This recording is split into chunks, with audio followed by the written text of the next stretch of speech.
am Alexis Garatti. I work for Euler Hermes. So the main upcoming challenge for trade deals with uncertainty above all. We have calculated that the implementation of tariff by the US administration triggered a cut by 0.3 percentage points to global growth in 2018. But more importantly, the context of uncertainty on trade, the relation between US and China, between US and Europe, that kind of uncertainty has a much bigger impact. We have calculated that it subtracted minus 0.5 percentage points to a global growth of trade in 2018. So the best way to deal with that uncertainty is to ensure the stability of cash flow.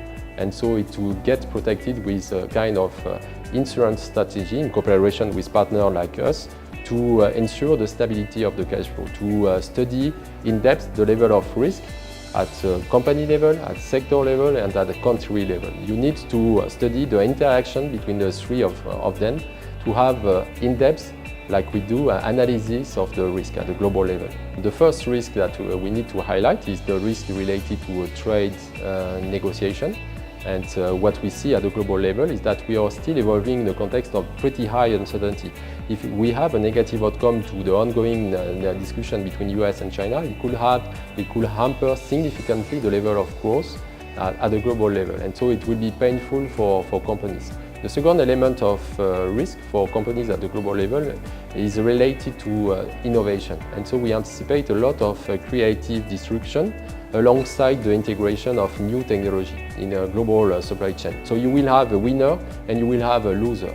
If you have some economic partners, better know in advance if this economic partner did operate the convenient transformation in order to withstand that process of creative destruction.